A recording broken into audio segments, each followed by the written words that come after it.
Welcome back to Flawed's Football Pie. I don't know where that came from, but welcome back to the second edition. This is actually the third video. I have an introductory video and I have a first video. So this is the third video. We are going to talk about the patterns of football. The first video is introduction. The second video is the perspective. I will post it somewhere here on the screen. And then this one is going to be the A, which is the advantages. If you have not watched the first episode or the second episode, this might not make any sense to you. But just as a high-level overview, this is all about the A's of football, and that is the advantages of football. So what I'm trying to do here is put together a pie in order so that we can assess football better. It is the off season, and so what better way to line up ways that I look at football, the way that I assess football, and just to give some more information. Everybody isn't X's and O's. Everybody doesn't watch film. Everybody doesn't overanalyze stats. Sometimes some of us look at the different nuances of football, so that is what this is. So if you are ready to get into this pie making and to listen to all things that are A or all things that are advantages of football, this is the video for you. So welcome back. So let me get to the other side of this video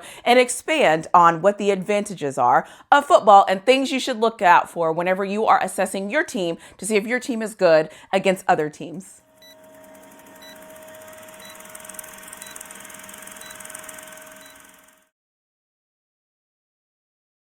As I will say in every single video that I have, all of this is not every single thing that you will look forward to when you are look at when you are assessing your team. However, each of these things mean something. I know a lot of people look at stats, look at highlights, look at film, look at all of these different variations of football to assess a team. However, based on the 100 of videos that I made during the season on my teams, that is why I'm doing this. So I am going to talk about all the advantages for a team. Remember, this is a pie. So some of these advantages will probably show up in other segments of the series, but because this is a pie, I wanted to talk about the very easy advantages that I can point out to winning football games. As another thing, just to ground us, when I am assessing if my team has a chance to win or lose, there are certain advantages that you have to have in order to win a football game. I think anybody will identify that that is correct.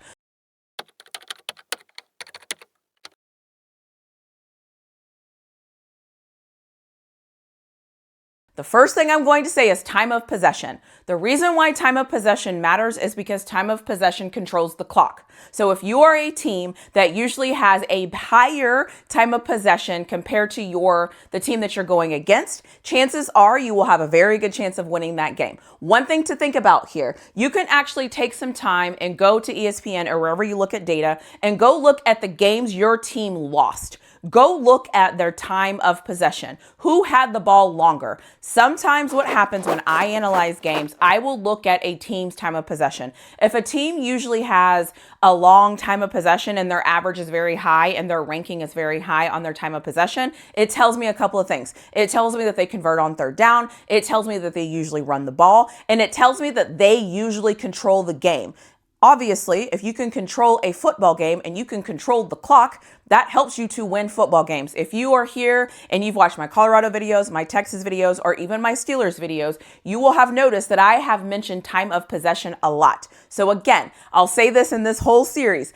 All of these are just little bitty pieces. If you take a little bit of this video and a little bit of another video and a little bit of this and put it all in a chart, you can kind of figure out if your team is going to win or lose. Because football is very nuanced, some of the data points, depending on what it looks like and other factors, can be impacted. Time of possession, like I said before, is how much can you control this clock? Because if you control the clock, you control the game. I probably will say that so many times, but that is why running the ball and doing certain things that can control the clock are very important, because we all know the key is to win. And so a way to get you an advantage to win the game is to be able to control the clock, i.e., a lot of first down conversions or running the football. Those are two high-level things that I say. If you can control the time of possession, the chances of you winning a game are high. Doesn't mean you're going to win. It just means your chances are very high.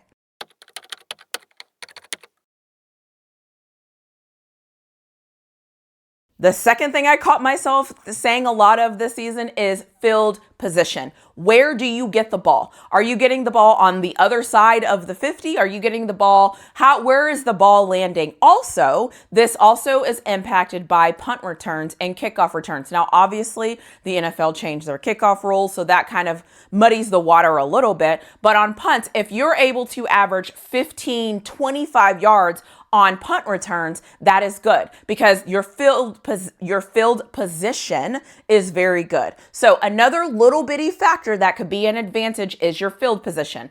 The one thing I'll say about field position is a lot of times this matters if you're a team that can get a lot of turnovers or if you won a game because you got turnovers. Example of this would be if you got a turnover on the other team's 20, you don't have a long way to drive. A great example of this is the Texas-Georgia game the first time we played. The first time we played, I believe Texas had 3 turnovers and Georgia kept getting the ball on the other side of the 50. So what that means is they only had to drive 34 yards, I think 28 yards or something like that in order to score points. So if you're getting the ball in great field position, chances are you're probably going to score points, and the name of football is to score points. So field position is very important and something that we always need to consider. It is an advantage. The better your field position, the better chances that you're probably going to be able to score points. Even if it's just a field goal, that is still points. So again, time of possession, field position, very important.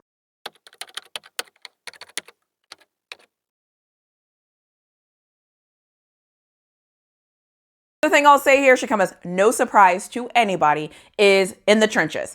And mostly the trenches, because if you can control the trenches, you control so many things. Example of this, if you control the trenches on the defensive side of the ball, that means that you can get pressure on the quarterback. If you can get pressure on the quarterback, you can impact his ability to make decisions and you're cutting off routes. That quarterback doesn't have as much time to think. Therefore, those long routes don't cost you. So if you're just getting out the ball in 1 second or less than a second, and you're just doing a lot of check downs, that could be great for my defense if I'm forcing you to do that. Because when you control the trenches, you control what the other team has the ability to do, and that is important.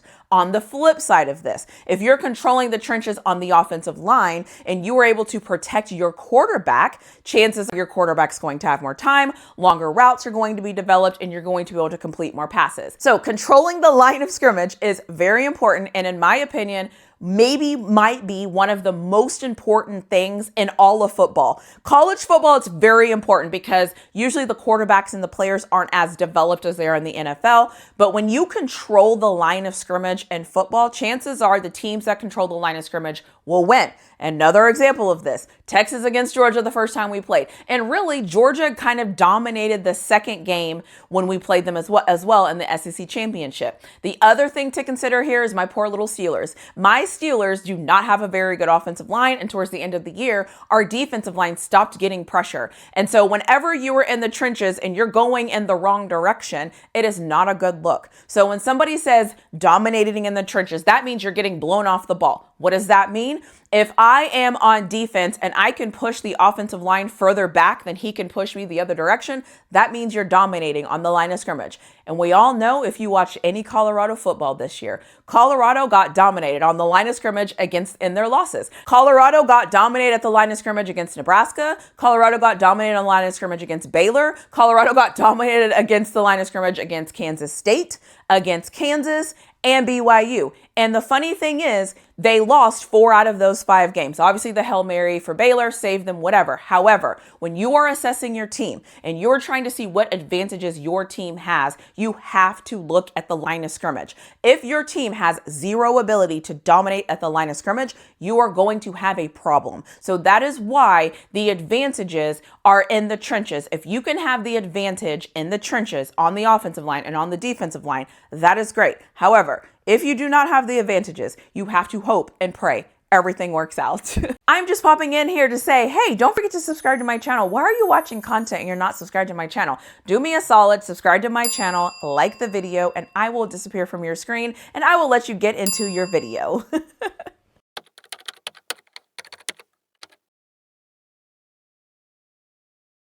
The fourth and final thing I will say, I don't know what that grand gesture was, but the fourth thing I will say is you cannot beat yourself. An advantage that you should have is to not beat yourself. So you have to execute. And what do I mean by execute? Obviously, you can't turn the ball over, but blocking, knowing the play calls, not false starting, all of those things you have to be able to execute. So the reason why this one matters here when I say don't beat yourself is think about good football teams. Every team has a margin for error.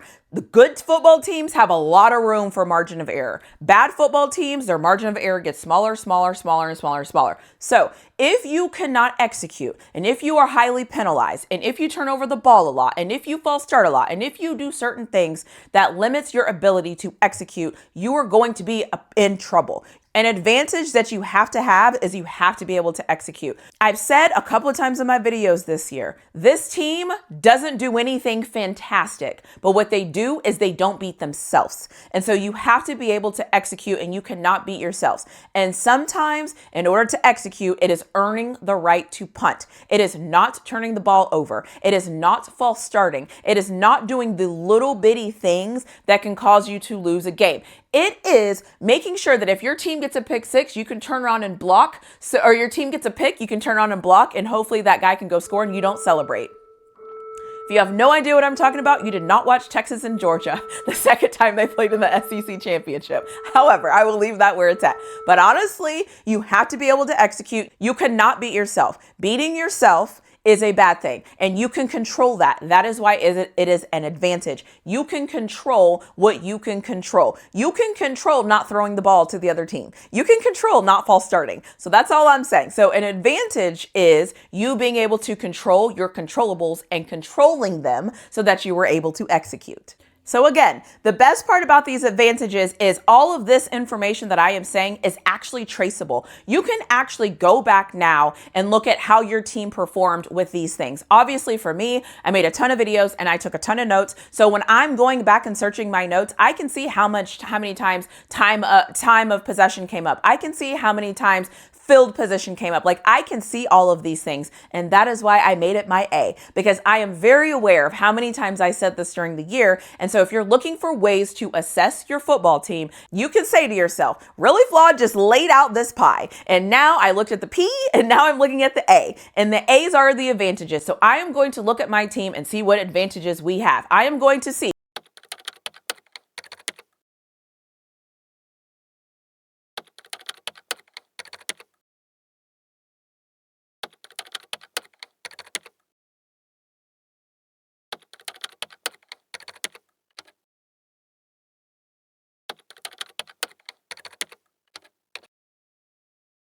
these are some ways your team can get an advantage and win a football game. Is this an exhaustive list? No. However, do you have to be able to win at these things in order to win a football game?